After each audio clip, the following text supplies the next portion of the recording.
What's up? I'm Doug. I play the drums. Mandy, singer, guitar player. Kevin, play bass. I'm Joe. I play guitar. You're listening to Mega Metal Magazine. So listening to it. now the Saving Abel tour. You guys are out supporting Saving Abel right now. Yep. Second show of the tour. How do you think it's going so far? It's going pretty well. I have to say, we're used to. We've been playing with Saving Abel quite a bit, so we're real good friends. So it makes everything run nice and smooth.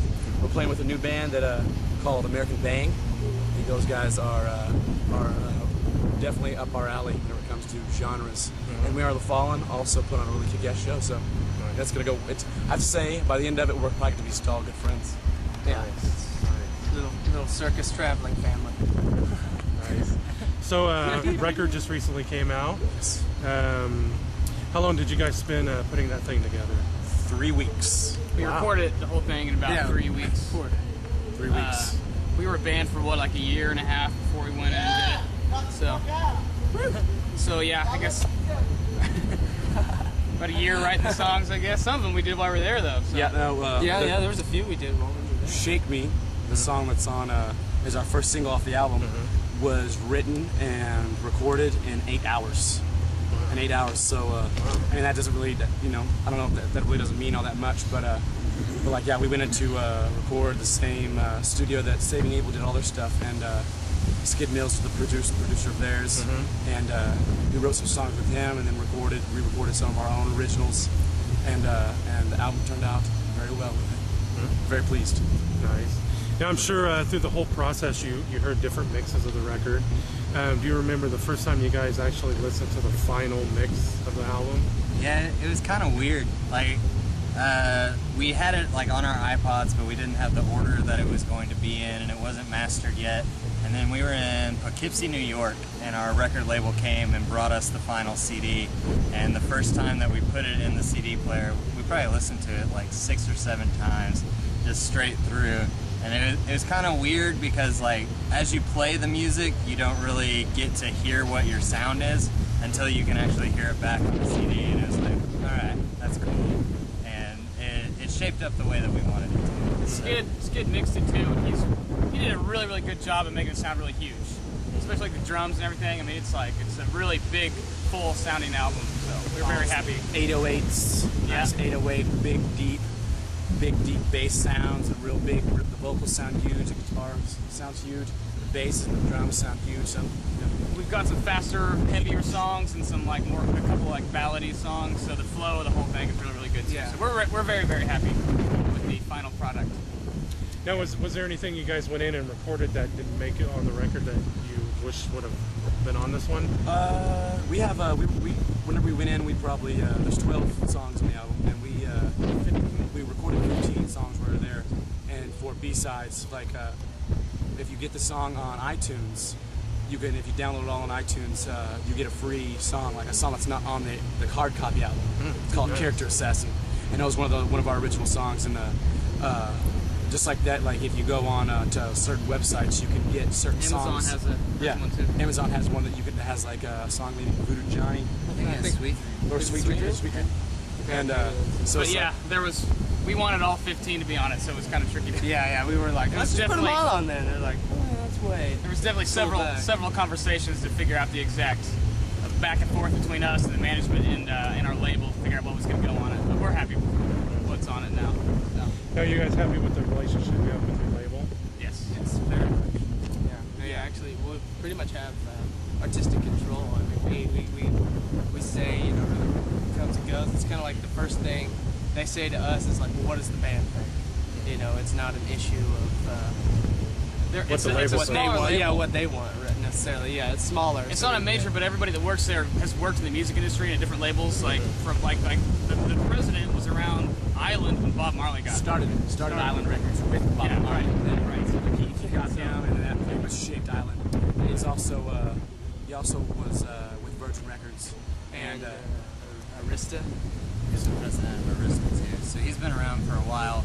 But he was really cool. He flew to Oklahoma City and saw us at a small venue and took us out to eat. And it was just him by himself, and he's the president of this multi-million-dollar company, just kind of hanging out with us, and we got a really good feeling from him, and so we decided to go with him. And then it's been great. Like when we finished the album and we got the whole label together to come in and listen to what we had done, the first thing he said was he turned to all of us and he was like, what songs do you want on the album?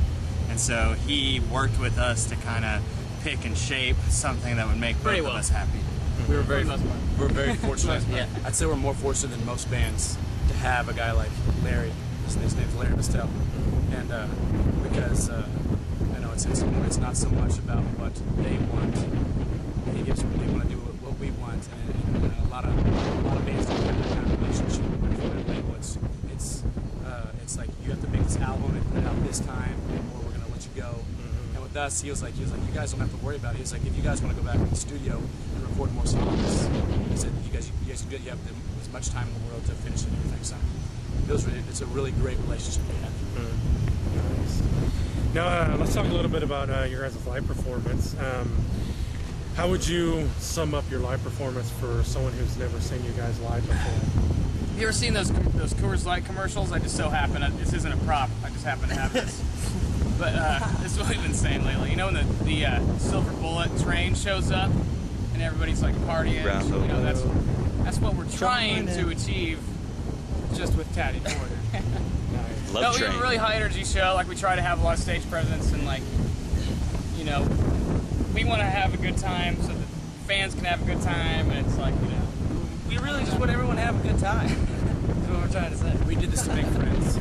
I say that, we started playing music just to make friends, just to play our music for people, and that's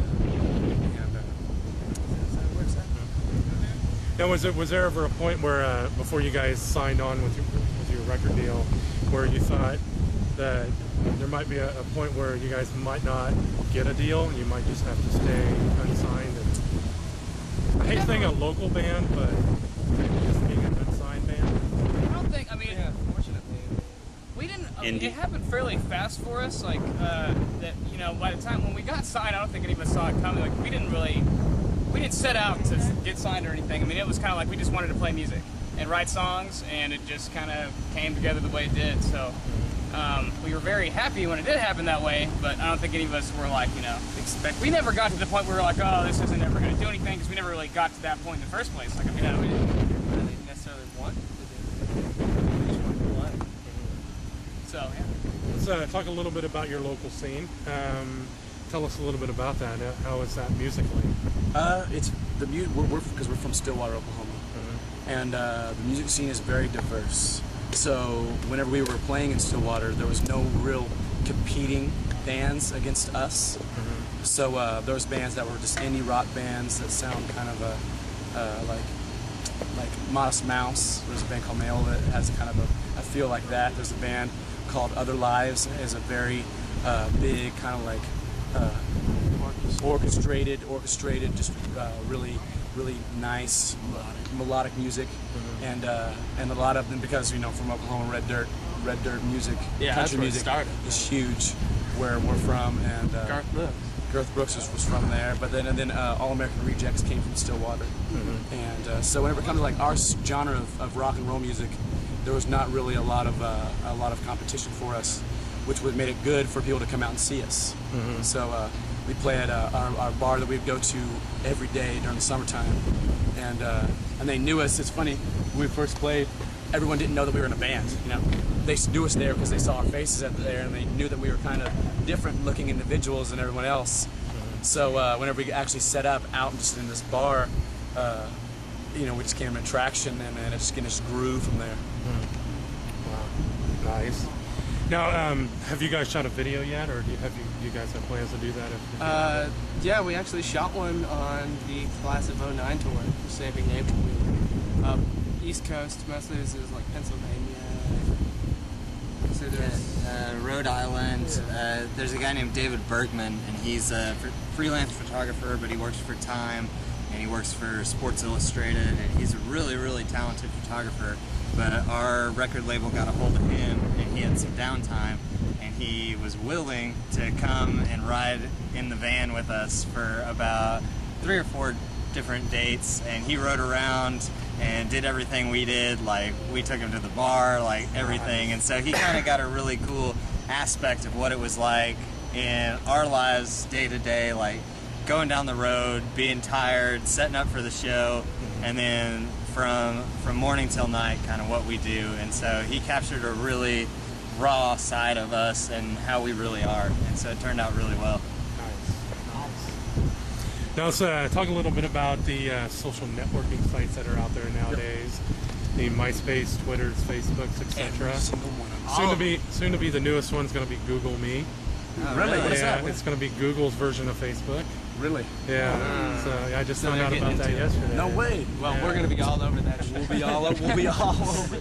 So what's your guys' thoughts and opinions on those crazy things? I would have to say that if it were not for those social networks, it would be, of course, it's going to be harder for us to spread the word to spread.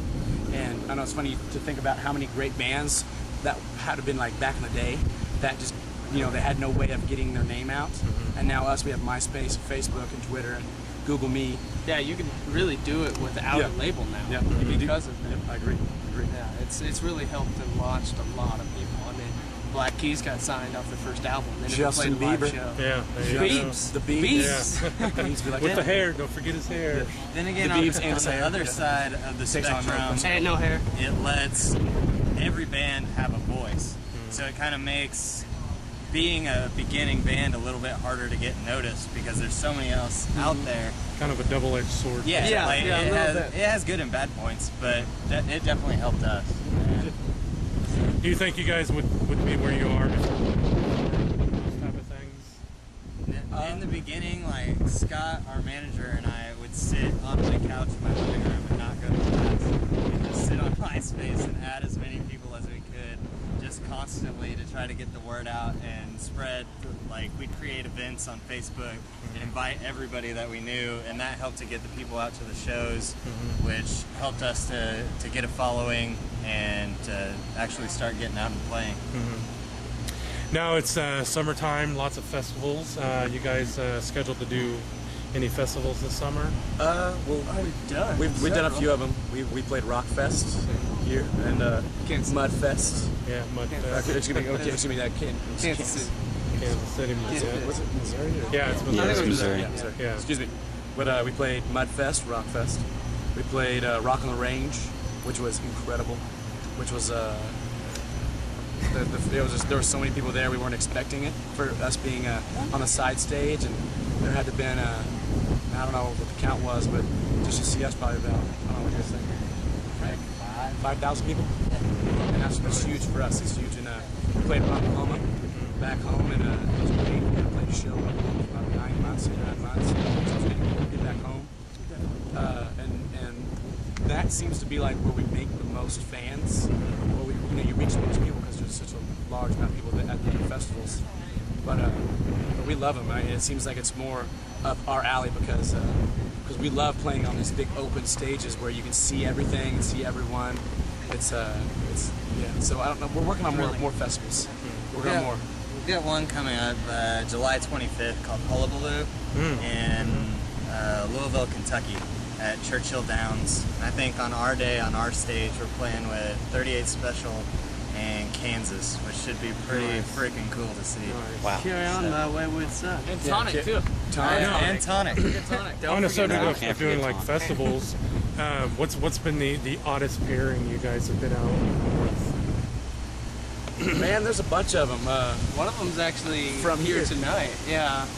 Here tonight and from here. Seasons After. We played with Seasons After. Yeah. I mean, we're not exactly A metal alike. band. Yeah. No. we're not We a all metal had a lot of fun. It's We funny were how friends. I know they play very fast, very loud music, and we play fast and loud music. But We it's just, do. But it's just the genre of metal and the genre of rock and the tuning genres. That's not a joke. But that band and Union, closing, then yeah, that's probably about. What do you think? That's that'd be pretty good. We're country artists. And we're not really like them at all.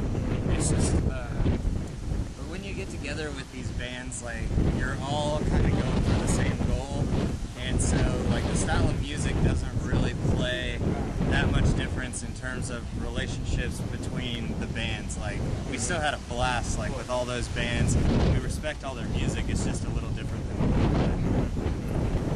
do. Now, any last comments you guys want to toss in and then we'll get out of your hair? Let's see here. Keep on rocking in the free world. Just got the show, Shirley. Yeah, our album is all over the place. You can pick it up at Best Buy, at FYE, at Hastings, Amazon, iTunes. Amazon, iTunes. Our shows. Our shows. Tell your That's grandma always to the buy best. 'em. That's always the best place to get them is our shows because you get a chance to. We'll give you free stuff if you come to our shows and stuff. So yeah, hey, like that. Hey.